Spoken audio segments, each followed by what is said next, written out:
अस्सलाम वालेकुम, welcome to doctor साइमिस clinic. आज हम बहुत ही अफेक्टिव रेमेडी, जिसको किंग ऑफ सोराइसिस भी कहा जाता है, का जिक्र कर रहे हैं, जो कि हमारी ज़िंदगी में बहुत ही अहम रोल अदा करती है। जितनी भी क्रॉनिक डिजीज़ हैं, उन तमाम डिजीज़ में ये बहुत अच्छा अफेक्ट करती है, स्पेशली स्किन डिजीज़ में, कि आप बहुत अरसे से किसी स्किन डिजीज़ में मुब्तला हैं, जो कि बहुत सी मेडिसिन खाने के बाद भी आपको अफेक्ट नहीं आ रहा है, तो उसमें बहुत अच्छा हेल्प करती है। इसके बेशुमार फ़ायदे हैं, जिसको एक वीडियो में समेटना मेरे लिए तो नामुमकिन है। इसलिए आज के वीडियो में हम जिक्र करेंगे इसकी माइंड सिम्टम की, और नेक्स्ट वीडियो में हम इसकी साइन एंड सिम्टम, इसके एग्रीवेशंस एंड यूज ऑफ पोटेंसी का जिक्र करते हैं। Appearance of sulphur.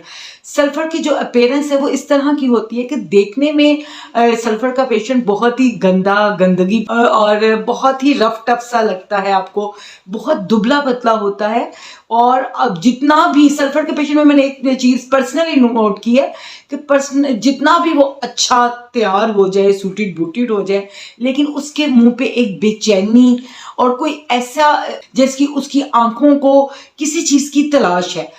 देखने में उसकी अपीयरेंस इंतहाई वीक होती है, दुबला पतला होता है, उसके शोल्डर्स जो है वो बहुत ज़्यादा आगे की तरफ झुके हुए होते हैं, उसका पोस्चर हमेशा वो बुजुर्गों की तरह, बूढ़ों की तरह अपने आप को, अपने शोल्डर्स को झुका के चलता है। और सल्फर का मिजाज है वो बहुत ही शेख चिल्ली वाला होता है, उसको बड़ी ही लंबी लंबी छोड़ने की आदत होती है, और वो बड़ा खुश, बहुत सच्चाई के साथ वो लंबी लंबी छोड़ता है। मैं ये कर दूंगा, मैं वो कर दूंगा, मेरा ये, मेरा वो, मैंने ऐसे किया, मैंने वैसे किया, ऐसी ऐसी छोड़ता है वो कि आप सुनने वाले को हकीकत का गुमा होने लगता है, होता है बात करने में, कि जैसे वो जो कुछ बता रहा है वो सब कुछ ठीक है। इन सब बातों के बाद जैसे आप देखते हैं कि एक पेशेंट है जो बहुत ही सेल्फिश किस्म का है, उसको सल्फर के पेशेंट्स को लोगों की परवाह नहीं होती। सल्फर बाहर क्या हो रहा है, मुल्क के हालात क्या हो रहे हैं, कोई मर रहा है, कोई जी रहा है, किसी के घर कोई बच्चा पैदा हो रहा है, किसी के घर कोई फौत हो रहा है, उसको उससे कोई कंसर्न नहीं होता। उसने जो अपनी जिंदगी के दायरे बना रखे हैं उन तक ही वो रहता है। उसके अंदर उसकी कितनी केयर और कितनी लव होता है वो मैं आपको बाद में बताती हूँ, लेकिन उस दायरे के बाहर जो उसने अपने अराउंड जो दायरा बना रखा है, उसके बाहर उसको बिल्कुल भी कोई परवाह नहीं होती। जब आप सल्फर को सोचते हो, आपके ज़हन में आया बहुत ही लूज टॉक करने वाला, बहुत गुस्से में आ जाना, अपने मिजाज के बाहर कोई बात ना सुनने वाला, क्या ऐसा हो सकता है कि उसको भी कोई अंदर से उसको कोई सेंसिटिविटी हो, उसको अंदर से कोई डिप्रेशन हो, एंजाइटी हो? हम एंजाइटी ऑफ सल्फर की डिस्कशन करेंगे, जिसका जो फर्स्ट पॉइंट है वो उसकी फैमिली है। सल्फर का पेशेंट अपनी फैमिली के लिए बहुत ज़्यादा पॉजेसिव होता है, उनकी बहुत केयर करता है। उसको हर वक्त ये खदशा रहता है कि मेरी फैमिली किसी प्रॉब्लम में गिरफ्तार ना हो जाए, मेरी फैमिली को कोई मुश्किल का सामना ना करना पड़े, ये ना हो जाए कि कभी मुझसे कोई मेरा फैमिली मेंबर जो है वो जुदा हो जाए, या अगर उसका फैमिली मेंबर जो उसके साथ बहुत ही लविंग है और वो उसको सडन इग्नोर करना शुरू कर दे। इग्नोरेंस को वो बिल्कुल बर्दाश्त नहीं करता है। जिस तरह का लापरवाही उसकी शख्सियत है, देखने में लगता नहीं है कि कोई उसको इग्नोर करता होगा, तो उसके इग्नोर करने को वो इतना दिल पे लगा लेता होगा।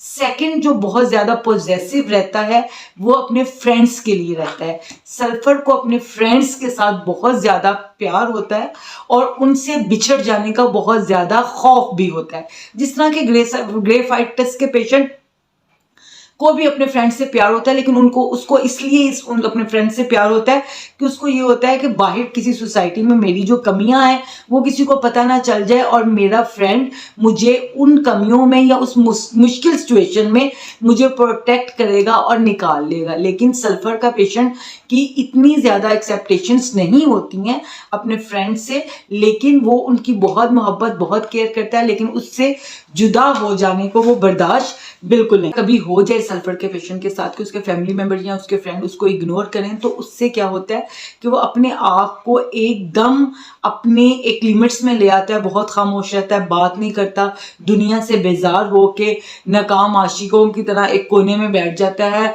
और बिल्कुल भी वो जिंदगी के जितने डेली रूटीन के मामूलात हैं उससे वो कटता है, या कोई ऐसा काम करता है जो उसके मिजाज के खिलाफ है, या कोई ऐसी बात करता है जिसको वो नहीं बर्दाश्त करता, तो वो बहुत ज्यादा पॉजेसिव हो जाता है, उसका बहुत जल्द रिएक्शन देता है और वो इवन के वो लूज टॉक पे उतर आता है, लड़ाई झगड़े पे उतर आता है, बैड लैंग्वेज यूज करता है। बहुत से सल्फर मैंने ऐसे भी देखे हैं जिन्होंने गालियां देने में पीएचडी कर रखी है।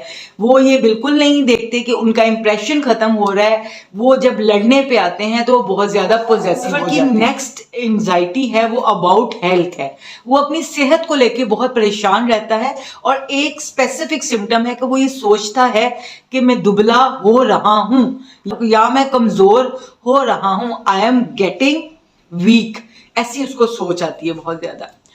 और वो अपने आप को हेल्दी रखना चाहता है, जिसके लिए वो प्रिकॉशंस भी करता है, अपने कुछ अरसे के लिए हेल्थ रूटीन भी बनाता है, जॉगिंग कर रहा है, एक्सरसाइज कर रहा है, पूरी कोशिश करता है कि वो अपने आप को सेहतमंद रखे।